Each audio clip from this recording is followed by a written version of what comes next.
నీ జీవితంలో ఎప్పుడూ నిజం పలకాలి, అబద్ధాలు చెప్పకూడదు. కొంతమంది తమ పనులు నెరవేర్చుకోవటానికి, తమ స్వార్థం సాధించుకోవటానికి అబద్ధాలు చెబుతారు. అబద్ధాలు చెప్పినందువల్ల పాపం కలుగుతుంది. నీ స్వార్థం సాధించుకోవచ్చు, కానీ దానివల్ల కలిగే పాపాన్ని నువ్వు అనుభవించాల్సి వస్తుంది. అనేక మందికి ఈ పాపభీతి అనేది లేక ఇష్టం వచ్చినట్టు నడవటం అనేది మనం ఇప్పుడు లోకంలో చూస్తున్నాం.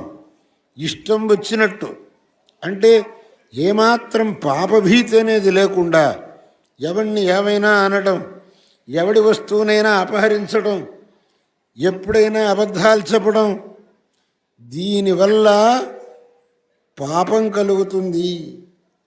ఈ పాపం యొక్క ఫలం పై జన్మలో మనమే అనుభవించాలి, వేరే ఎవ్వడూ అనుభవించడు. నువ్వు చేసిన పాపానికి ఫలం నువ్వు అనుభవించాలి తప్ప వేరే ఎవ్వడూ అనుభవించడానికి వీల్లేదు. సుఖస్య దుఃఖస్య నకోపి దాత పరోదదాతీతి కుబుద్ధిరేష. సుఖానికి దుఃఖానికి నువ్వు చేసే పుణ్యపాపాలే కారణమవుతాయి, కానీ వేరే ఇంకోటివి నీకేం కారణం కావు. అందువల్ల మనం అసత్యం పలకటం వల్ల పాపం సంక్రమిస్తుంది. ఆ పాపం యొక్క ఫలంగా మనం దుఃఖం అనుభవించాల్సి వస్తుంది. దుఃఖం మనకు వద్దు అని మొదటి నుంచి మనం అనుకుంటున్నాం. అందువల్ల ఆ దుఃఖానికి హేతుభూతమైన, పాపానికి కారణమైనటువంటి అసత్యాన్ని మనం పలకూడదు. వీలైనంత మన జీవనంలో సత్యాన్నే పలకాలి. అందుకని వెనకటి వాళ్ళు ఎక్కువ మాట్లాడేవాళ్ళు కాదుట.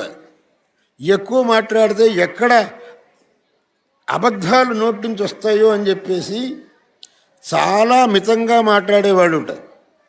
కాళిదాసు రఘువంశంలో ఆ రఘువంశ రాజులను వర్ణిస్తూ సత్యాయ మితభాషిణం అని అన్నాడు. వాళ్ళు చాలా మితంగా మాట్లాడేవాడు. ఎందుకంటే మాట్లాడితే నిజమే నా నోటి నుంచి రావాలి. ఎక్కువ మాట్లాడారంటే ఎక్కడ అబద్ధం నా నోటి నుంచి రావచ్చు.